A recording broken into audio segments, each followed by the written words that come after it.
Hai semuanya, nama saya Kamal. Di video kali ini saya akan share terkait dengan materi ergonomics. Mohon bantuannya untuk bisa like video ini. Semoga bermanfaat. Mari kita saksikan videonya.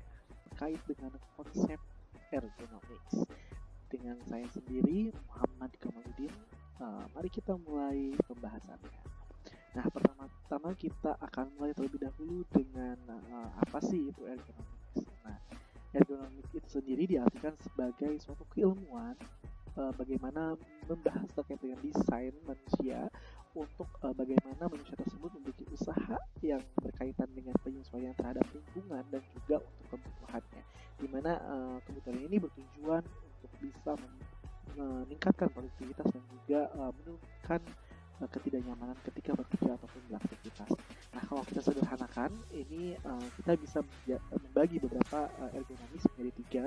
Yang pertama yaitu physical body, kemudian cognitive ergonomics, dan yang terakhir adalah organizational ergonomics. Nah, ergonomics ini sendiri bisa kita lihat dari dua sudut pandang yang berbeda. Yang pertama dari sisi keilmuan dan kemudian dari sisi profesi.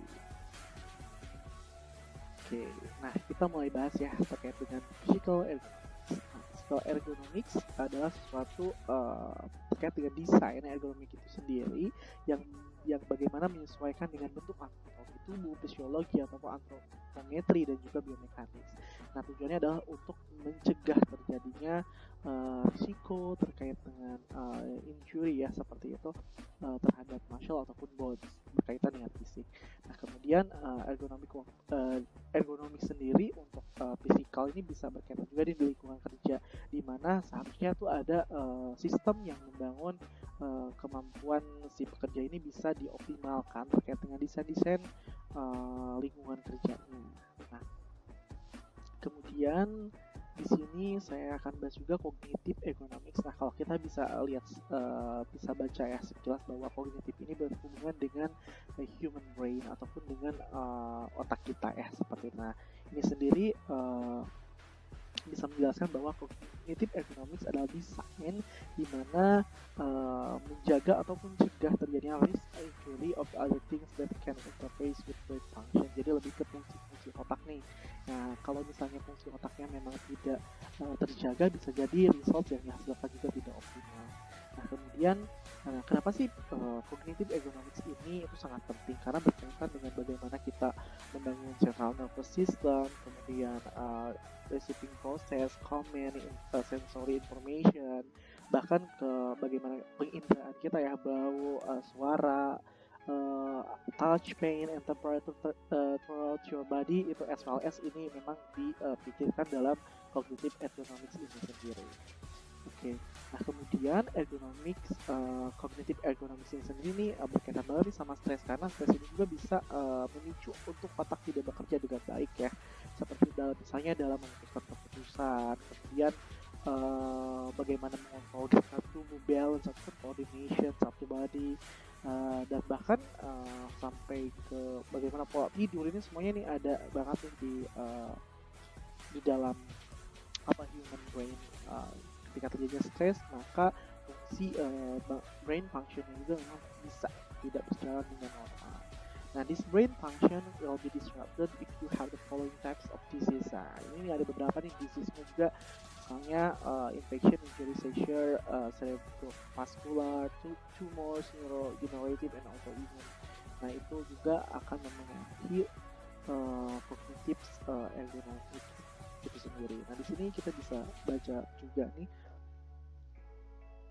cognitive ergonomics concern with the human brain ability interact with information, subsequently the quality of a person performance within a given system. Nah, subdisiplinnya juga lebih cognitive ergonomics juga kayak mental workload nih, kalau misalnya lagi ada banyak pekerjaan, bagaimana cara sistem itu melakukan penyesuaian sehingga otak tidak mengalami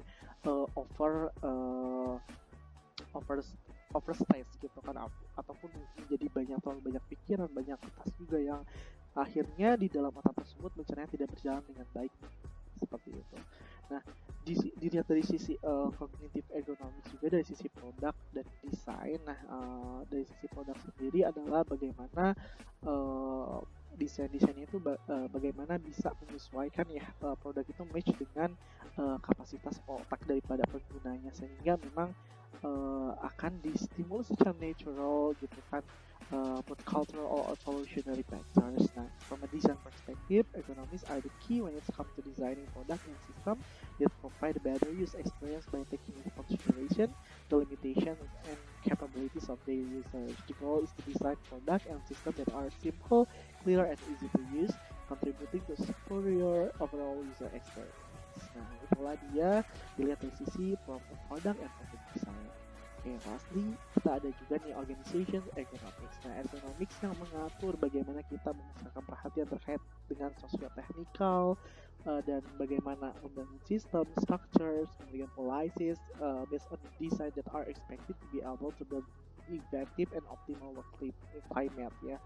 Nah, di sini juga organization ergonomics bisa kita sebut juga sebagai macroergonomics, also referred to as organizational ergonomics, assess how organization and system interact and how the system of work are designed. It includes having knowledge and ability to improve system of work, to improve the organization overall performance and effectiveness. Nah, kita coba lihat ya untuk macroergonomics sendiri itu ada beberapa hal yang harus dilakukan seperti improvisasi ataupun bahkan membuat macroergonomics ini menjadi lebih advance gitu kan. Kita bisa lihat nih ergonomics itu membangun pusat-pusat hal yang harus diperhatikan, ada dari task, ada work, ada organization, dan juga environment. Oke. Nah, di sini ada dimensions of organizational culture juga dalam macroergonomics. Ini bisa kita lihat ya, ada participatory design, work or remote work, quality management, teamwork, virtual organization, work design, communication, cooperative work, community ergonomics, resources management, design of work times, and new work environment design.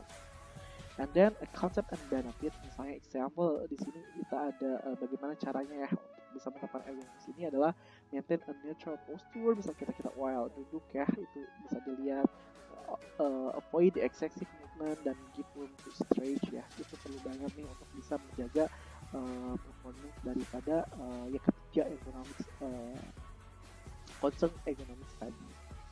Okay. Dan keuntungannya kita bisa ya, karena memang kita bisa menjaganya, ada resiko itu juga, ada faktor ekonomikalnya juga, bisa save more cost dan kemudian improving the quality of work. Sini making good ergonomic style. Nah, ergonomic design is applied to product and equipment created to work efficient and safely in the workplace. Ergonomic equipment is intended to boost people's ability to work effectively while also reducing the risk of injury. Nah, itu kita bisa lihat ya, teman-teman, kita coba balik terlebih dahulu di sini bagaimana kita menggunakan alat-alat ya dengan baik dan benar agar menghindari kita dari posisi salah dalam memegang perkakas tadi. Dan di sini juga kalau kita di lingkungan kerja bisa diatur nih untuk zona-zonanya nih, ada primary working zone, secondary working zone, dan working zone. Ini artinya kita akan menempatkan alat-alat kerja kita di area jangkauan yang paling dari mulai yang sering ataupun jarang sekali. Nah, di sini juga untuk posisi duduk nih, kita harus memperhatikan jarak pandang mata, posisi duduk, dan juga bagaimana punggung kita itu posisinya dalam bekerja. Oke, dan ini juga saat menggunakan PC dan juga menggunakan smartphone gitu, karena ini ada beberapa rekomendasi yang bisa kita lihat langsung. Oke, summary and tipsnya untuk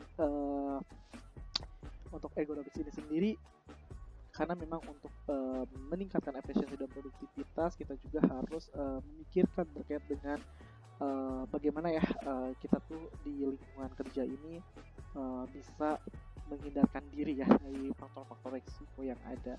Nah, bisa kita implementasikan bagaimana cara kita mengatur meja kerja, kursi duduk, monitor, keyboard, dan segala macam ya yang berhubungan dengan pekerjaan kita. Oke, sekian dari saya. Thank you so much ya for watching this video. Semoga ada manfaatnya. Mungkin kita bisa lanjut di video selanjutnya. Bye semua ya. Thank you so much. Bye.